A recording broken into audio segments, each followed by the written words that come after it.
So Lizelle, South Africa is a sport-mad country and cricket-loving country. What was the inspiration behind wanting to play professional cricket? Well, to be honest, I never wanted to play cricket for a living. My dream was always to play hockey for South Africa one day, and then went to university, play for the PIC team, second team. I think I played for like 3 or 4 months, and I just didn't enjoy it that much. So I just left, didn't play any sports anymore. And then one time I got a call up from the national coach at that time, and he's like, "Do you want to come and join a camp?" And I said yes. And I think it was just before the 2012 World Cup.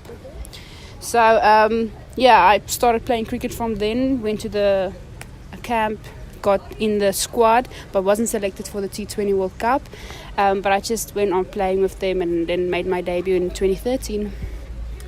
So when you say PIC, you mean Northwest University, right? Yes. Okay, cool. Geez, so you went literally from playing nothing, and then you decided cricket. And did you ever regret the decision? No, definitely not. Since I made my debut for South Africa, it has been, to be honest, it's the time of my life. Look where we are now. We're in the Carribean. Never thought I'd be here. So no, I've never regretted the decision once. You one of the senior players on the side. What advice do you give to the youngsters that come in? Seeing as now we've also got like a nice group of 4 new youngsters. What do you say, or what would you be saying during the course of this tour? I think for me personally, what I would probably say is not to lose the enjoyment of cricket that you have. I think we get caught up in what it is now. It's so professional, and it's actually a job for us. But at the end of the day, if you don't enjoy it, you're not going to do well. So I think that would be my advice for the youngsters. What did it mean to you when Cricket South Africa awarded you with a national contract? It was brilliant. You can actually do something that you enjoy so much, seeing the world, and it's actually your job. So traveling the world doing this is amazing. So I have to give credit to Cricket South Africa for taking women's cricket so far for us. The first group of contracts came in 2013. So moving from that, from what was mostly predominantly and properly amateur setup to the way that things are now, how has that elevated your own game and the way that you view yourself as an athlete? Oh, massively. I think back then, when we only getting the contract, it wasn't, like you said, a professional sport, so you had to do so many other things to try and make a living. And at this time, we can actually make a living from what we get, so you have more time to train, more time to just spend time on cricket. So it's actually, I think it's helped quite a lot of our players' cricket. As an opener, that has to be the most difficult position to play. You seem to thrive in that position. You set the team up with a good platform. What is your routine before you start batting? How do you compose yourself and get yourself in the right headspace to go out there and bat?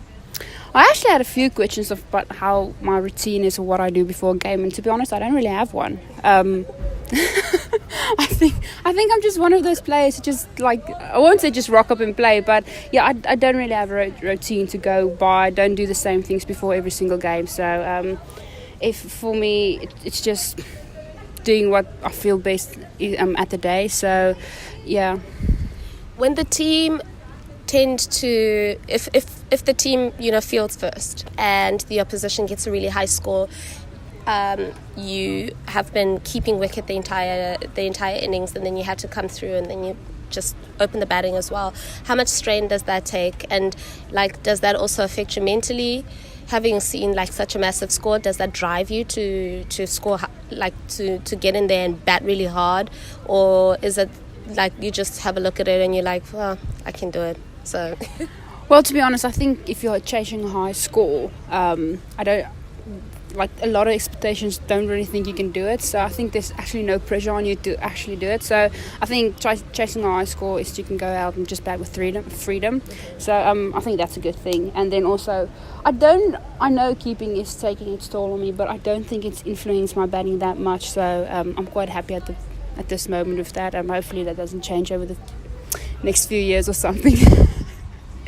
You're playing 5 T20s in this current tour of the West Indies, with the Women's World T20 approaching very soon. Also in the West Indies, how much of an advantage do you think these 5 T20s will be? And what are you hoping to gain from these T20s for the World T20 in November? So at this moment, I think our aim is just to try and win this series that we have now. But I think we would have a big advantage over other teams. We're out there now, so we can see how the conditions is playing, how the pitches is playing. So looking forward to the T20 World Cup. But like I said, just focusing on this now, and then hopefully we get our combinations right for the team, and we can take it forward from there. Must also really help the fact that the team will obviously go back to South Africa and come back for a pre-tour camp in the West Indies again. So there'll be a lot of cricket being played in the West Indies. It's going to come back a little bit earlier than other countries as well. So you'll have experienced quite a lot of the conditions of this place. That obviously is a great advantage for Team South Africa. Yeah, definitely. I think that just shows, again, from Cricket South Africa, what they are doing for us as a women's cricket team. And they want us to win the World Cup as much as we want to win it. So they do anything in their power to help us. And I think that's where we should just put our heads down and do what we have to do. So, so let's see if we can wrap up this series and go to the T20 World Cup.